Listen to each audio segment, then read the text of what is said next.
Isang kutsata ang gizzard.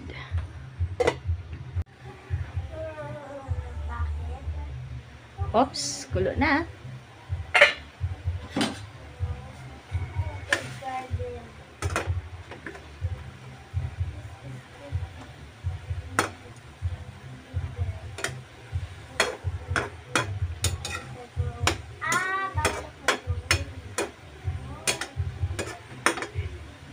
Nilagyan ko lang yan ng suka, paminta, sibuyas, bawang, luya, and lemongrass.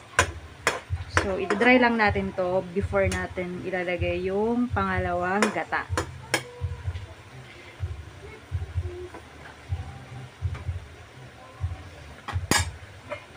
Takman ulit natin.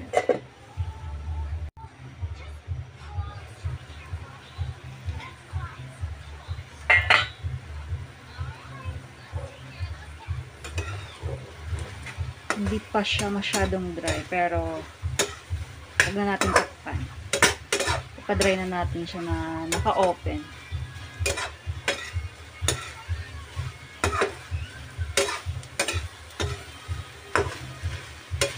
Konting sizzle pa.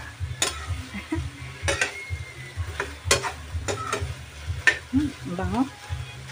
Nag-mix yung amoy ng ginger and lemongrass. And of course, yung ibang spices. Ang bango niya.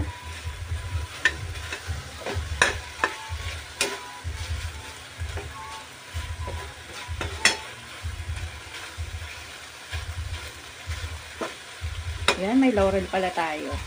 Sinabahan, mas masarap.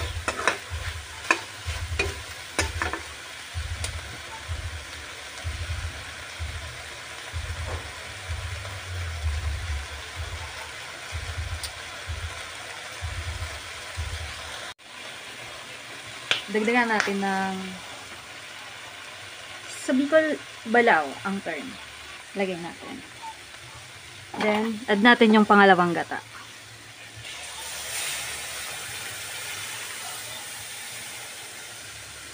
Antayin natin kumulo.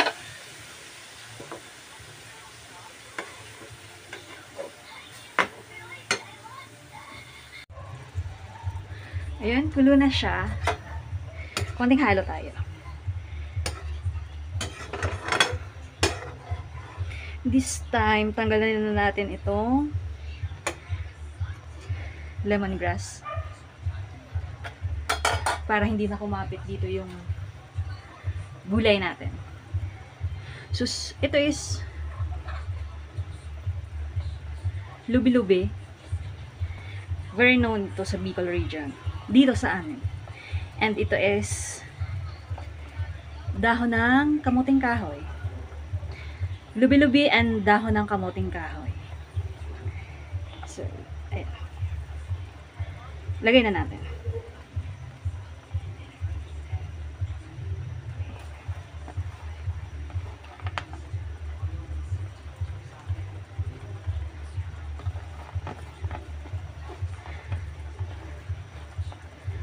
So, ang sahog natin dito sa gulay natin is yung gizzard.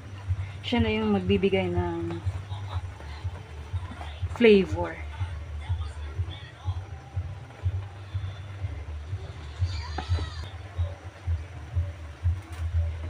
Okay. Antayin lang natin na bumaba yung gulay dun sa mag-incorporate siya dun sa sa gata.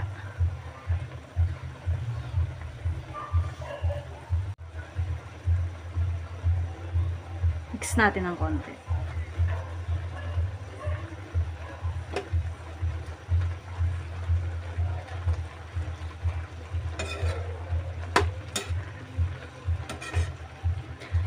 Antayin lang natin itong mag-dry, then ilalagay natin yung unang gata.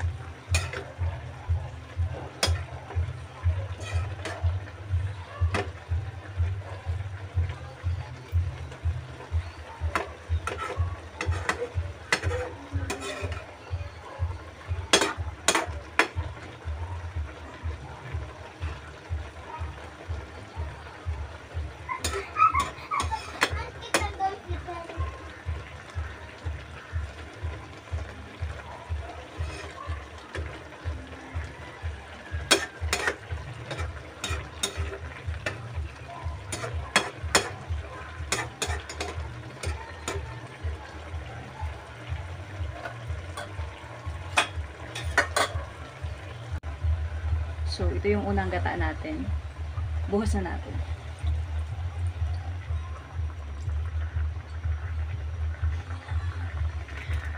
Huwag nyo niyang titipirin sa gata yung kamoting kahoy ha. Dapat lutong-luto siya.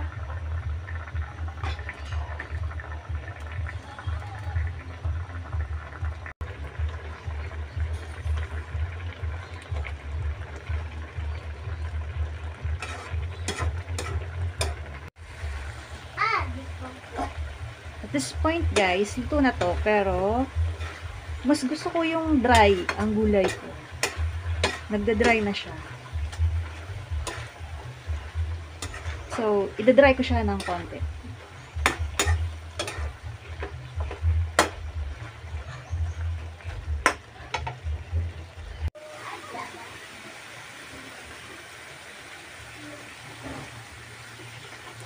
Ito yung point na gusto ko na guys sa gulay.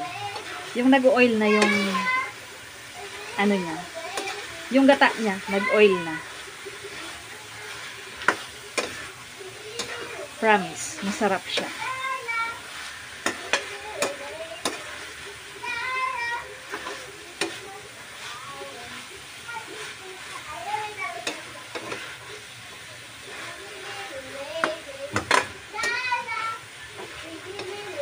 Yung nagtututong na siya, tapos nag-o-oil na.